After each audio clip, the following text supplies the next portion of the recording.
Hello everybody, Try to Thrive here with finally some Planet Zoo news. In the drought of this content time for Planet Zoo, we are finally getting a new update. Update 1.2 was revealed this morning by Frontier, and we have the full list of all new things in this update to take a look over today. And also, of course, some DLC speculation, as obviously there is a new one. We'll talk about that in a little bit. But now without further ado, let's go ahead and actually do an overview of this new 1.2 update. They start off by saying, "We're pleased to announce that Update 1.2 is coming free to all Planet Zoo players to enjoy on April 7th, 2020. Was the 2020 necessary? No. But still guys, April 7th is when this new update is coming out, which also means it's when the new DLC is coming out, because obviously there is one. Now I'm not 100% certain, but of course there's gotta be one. And now April 7th is when we can expect it. Now, the first thing to talk about in this new update is Genealogy.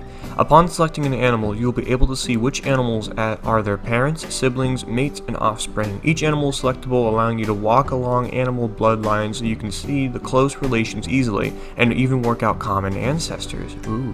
We're also exposing deeper genetic information. For the first time, you'll be able to see the genetic identity of genes, a simplified genetic code, which is really interesting. Actually, it's not necessary, but being able to see the genetic code of our animals is pretty cool, have to say.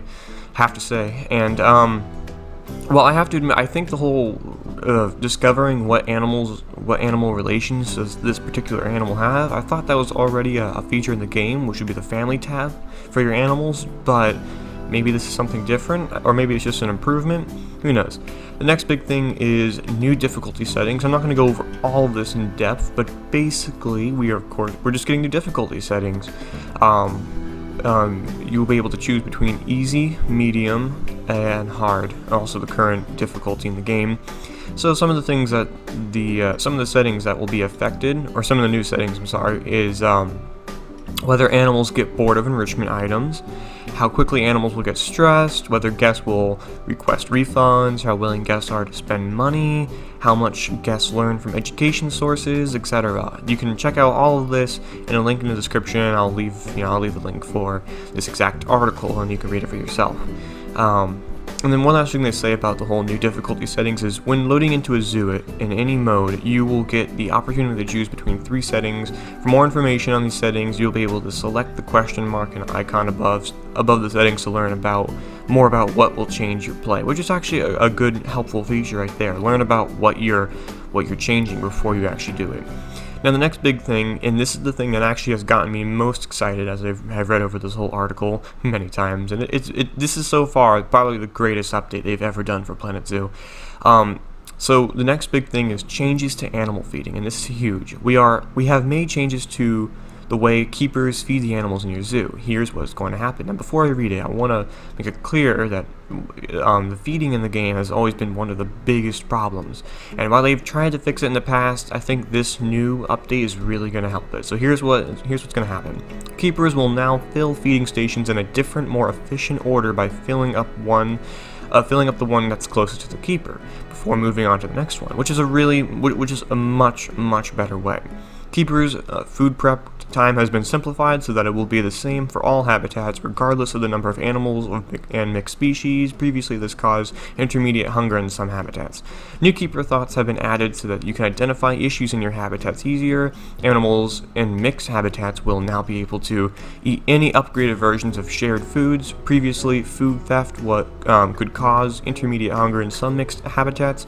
Keepers will now sprint to and from the habitat when doing a feeder and water refilling task, and when the task is critical.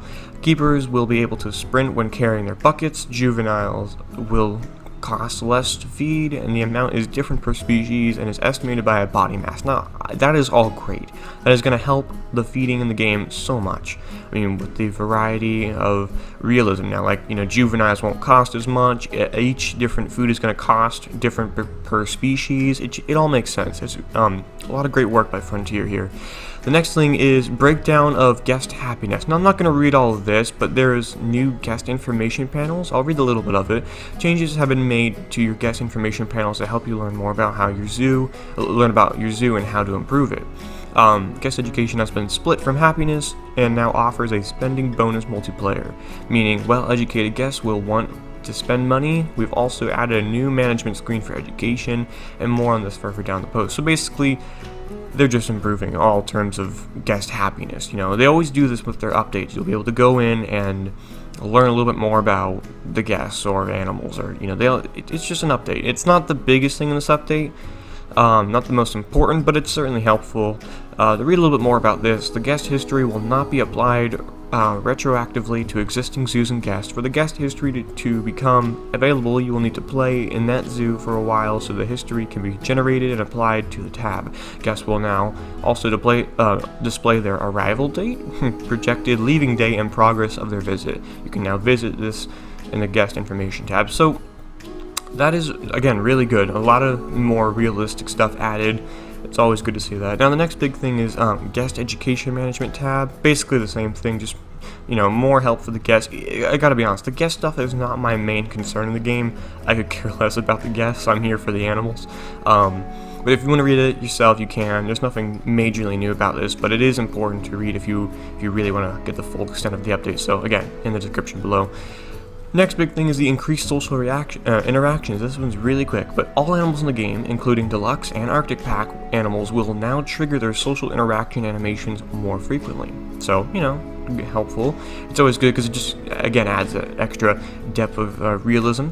Reducing the negative impact of staff buildings. After building a shell around your staff buildings or placing decorations around them, the negative impact radius will be reduced. The radius will be reduced up to, okay, yeah. So basically, how guests don't like to see your staff paths and your staff buildings. Well, now when you actually build around them and you use decorations, it will help a lot. It will actually reduce the negative impact, which is really good. It's a really clever feature right there. Next, and actually one of the most unnecessary, but for some reason one of my favorite features of the whole update, is the search added to the Zoopedia, which is actually really awesome. So, it was always kind of, when I was looking through the Zoopedia, whenever I do, and I want to scroll down to a certain animal, it can get kind of tiring constantly having to scroll down to the bottom. Like, I want to go see some western lowland gorillas, I want to learn about them, I have to scroll all the way to the bottom, which again is not necessary to help, but they did, and now they've added a search to it, which is really nice to have, I guess. I think so, even if it's, again, not that necessary. Next thing is research shared across all franchise zoos. I'm not going to really touch upon this too much either, as I'm not really a franchise player, though I am looking to get into it very soon. I'm going to ask some help from my friend GameSick. Hopefully he can give me some suggestions. But research shared across all franchise zoos, I'm sure, is something that's going to help out franchise players a lot. And then the next big thing, and another thing that gets me excited, as it's one of the most frustrating part of the games, is the path system improvements. We have added a variety of improvements to our pathing system. Staff buildings will connect to a staff path with a staff path, which I thought already happened, but oh well, I guess it didn't. And standard path will connect up to standard path. Guest facilities will continue to connect with standard paths. You will now be able to click over a normal path and replace it with staff path. Now that's actually a really helpful feature, because in the past I was kind of surprised when I'm trying to replace staff or guest path with the other type of path, it just doesn't work. But now we can do that, which is really helpful. Jurassic Evolution has that as well, and it's helpful. Similar to how you change your texture of path and vice versa, double-clicking a path will now open a path editor with that path type and texture selected to continue building with. We've also added the ability to set step height in half-meter increments, making it easier to shape your path around the terrain. That's helpful. The terrain can be real pain. No, the pathing is the pain. Oh well. Alright, next thing, second to last thing, is the player settings for units, meters versus feet. Now you can specify preferred units of measurement in the settings menu, interface. Okay, yeah, that's all good. Now the last thing is where we dive into some speculation. Added creativity. Alongside these features and improvements, there will be new enrichment items, building pieces, and foliage, among other items. There will also be new tropical and moss rocks, as well as new glass panel pieces. Update 1.2 will arrive alongside some bug fixes and gameplay tweaks to improve your Planet Zoo experience. And yeah, alright, so now there's a few things to talk about. I have almost no doubt that there will be a new DLC with this update.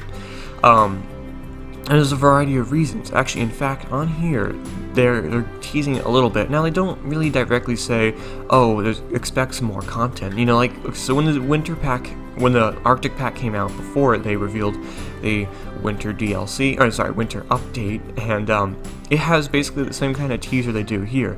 So on this article, they say this will include new tropical and moss rocks, which is a hint towards the DLC. It has to be, because it did the same thing with the winter update. It contained snow and ice rocks to fit to accommodate the Arctic pack, which is really helpful, and it is a hint. And while they did, say there'd be a new DLC basically along with the winter update article, and they don't do it here, but I still have zero doubt that there will be a new DLC. Wink, wink.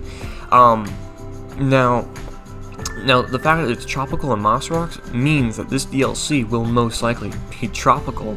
And, well, we already have tropical rocks, but moss rocks is pretty cool. Or do we already have that in the game? I don't recall. I know we have those green rocks, but would those count as moss rocks? Maybe we'll have more variations. We'll have to wait and see.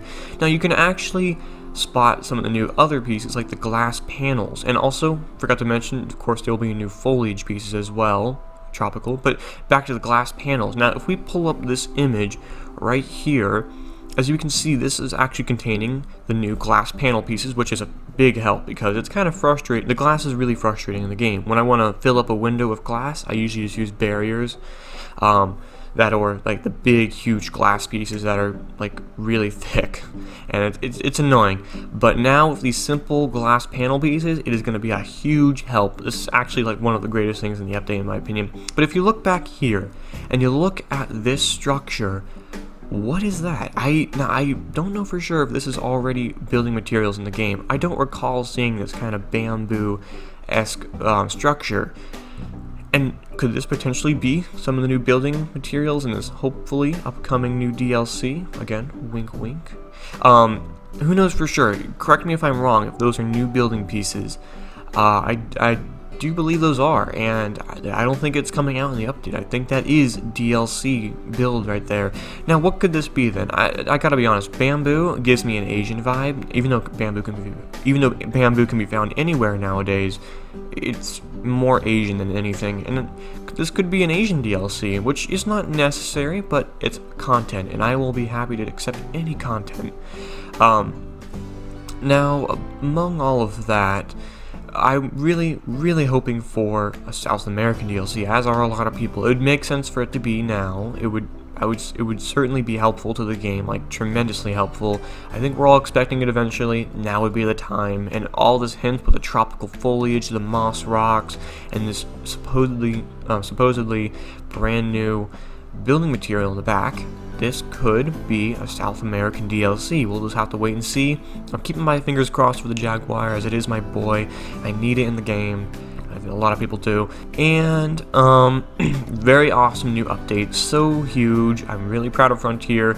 This is, you can definitely tell why it's taken them so long to get some new content out. All of this is obviously not an easy thing to make right away, but gotta give them respect. It's amazing, and hopefully this will be a bit of a comeback for players and everyone for Planet Zoo. This is definitely going to be the start of some new stuff for the game, as it's that time. I mean, in fact, I believe it's going to be very soon, 4 months since the last update in DLC. Major update. So, yeah, guys, that's basically it. Let me know what you think. Is there anything I missed on this new update? Is there anything I missed about supposed DLC?